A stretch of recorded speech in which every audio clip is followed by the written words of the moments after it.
एक बार भूमिया बाबा का जयकारा लगाएंगे और सभी लोग लगाएंगे। भूमिया बाबा की मंच पर बैठे मंचासीन हमारे वरिष्ठ नेतागण, दूर दराज के गांव क्षेत्र से आए हमारे भाई, ताऊ चाचा, बहनें, माताएं, सभी को हमारा प्रणाम। साथियों, वीडियो बनानी इनको।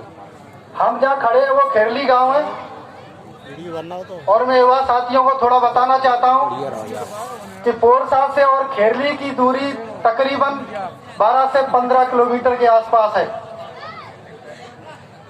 साथियों, देश आजाद हुए आज 70 साल से ऊपर हुआ है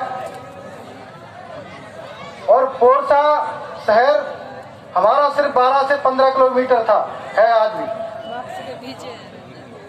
आपने देखा होगा लगातार 56 साल कांग्रेस की सरकार रही और ये शिवराज सिंह जी चौहान साहब की सरकार से पहले कुछ अल्प समय के लिए 2-2.5 साल के लिए भारतीय जनता पार्टी की सरकार रही और उसमें हमारे क्षेत्र के गौरव श्री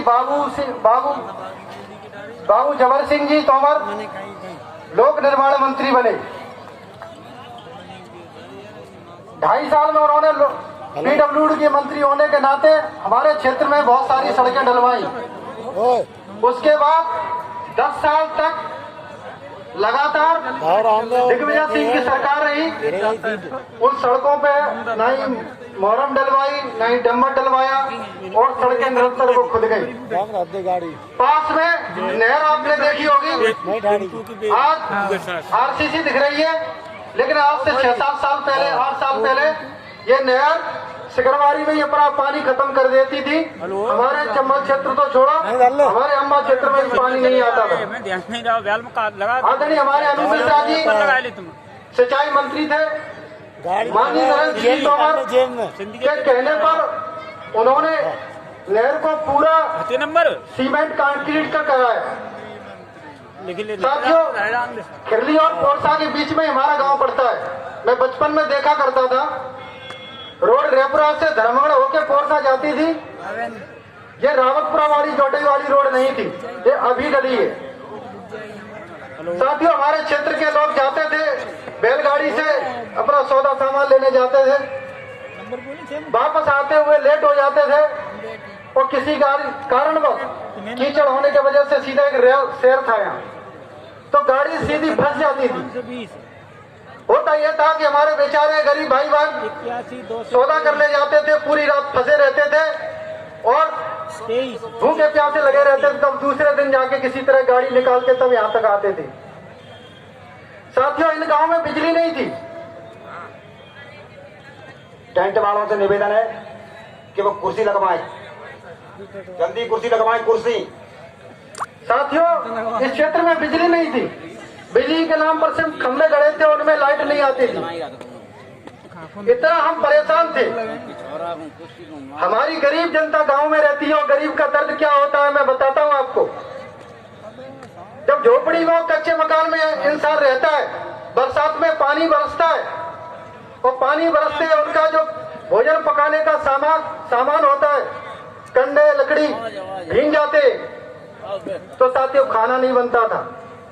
कई ऐसे हमारे परिवार थे, 1-2 दिन खाना नहीं बनता था क्योंकि उनके पास पक्के मकान नहीं थे, उनके पास साधन नहीं थे। गैस सिलेंडर तो बड़ी बात थी, गैस सिलेंडर तो बड़े लोगों के आता था। 2 सिलेंडर, 1 चूल्हा, 1 रेगुलेटर चलाने वाला 8,000-10,000 रुपए में मिलता था। 10,000-8,000 रुपए की भैंस आती थी, हमारी हिम्मत कहाँ थी गैस सिलेंडर लेने की। लेकिन अति का अंत होता है और कहीं ना कहीं पुकार तो ऊपर वाला सुनता ही है। ऐसे हमारे अटल जी प्रधानमंत्री बने, लेकिन गठबंधन की सरकार थी, फिर भी अच्छे काम किए, नहीं पूरे हो पाए। तो उसके बाद में हमारे यशस्वी नरेंद्र मोदी जी प्रधानमंत्री बने, गरीबों का दर्द समझा, गरीबों की पीड़ा समझी और उन्होंने जिस लक्ष्य से काम किया, सबका साथ सबका विकास। साथियों, कोई एक समाज नहीं उसमें आता, सारे समाज आते हैं, सारी कौम आती है, सारे धर्म आते हैं, कोई विकास से छूट नहीं सकता। उन्होंने जितनी भी योजना बनाई किसी विशेष व्यक्ति के लिए, विशेष धर्म के लिए नहीं बनाई, हम सबके लिए बनाई। जैसे उन्होंने योजना बनाई, आपने देखा होगा उज्ज्वला योजना, आपके घर में आई, सिलेंडर मिला, चूल्हा मिला, हमारी गरीब माता बहनों का दर्द खत्म हो गया, उनकी आंखें खराब हो रही थी वो सही हो गई। साथियों, और सबसे बड़ी बात देखो आप कितना ईमानदारी से काम हुआ कि एक तकरीबन उनके एक बार कहने पर कि जो सक्षम लोग हैं वो सब्सिडी छोड़ दें। साथियों, 10 करोड़ लोगों ने, हिंदुस्तान के 10 करोड़ सम्मानी लोगों ने सब्सिडी लेना ही छोड़ दिया। इस योजना के लिए सिलेंडर हमें फ्री मिला, हमारे भाइयों को मिला, लेकिन हमारे खजाने पर 1 रुपए का अतिरिक्त भार नहीं पड़ा, जिससे विकास कार्य हमारा कोई रुके। विकास कार्य के लिए पैसा बचा। उन्होंने हमारे 2022 तक हर व्यक्ति को घर देने का वादा किया और तकरीबन देश के अंदर 80% लोगों को मकान पक्के मिल चुके हैं। साथियों, नल जल योजना आपने देखी होगी। हैंडपंप क्या होता था कि कहीं जाके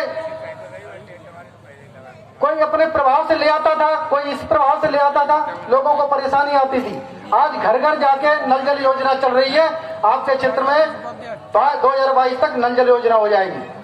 सेना की आपने देखी होगी कि सेना में वन रैंक वन पेंशन जो थी वो 40 साल से पेंडिंग थी। वन रैंक वन पेंशन के लिए जैसे ही मोदी जी बने, पहली बार में उन्होंने फैसला किया और 65,000 करोड़ रुपए उन्होंने रिलीज किया। 2 किस्तों में पैसा सबका दे दिया। साथियों, ये भारतीय जनता पार्टी की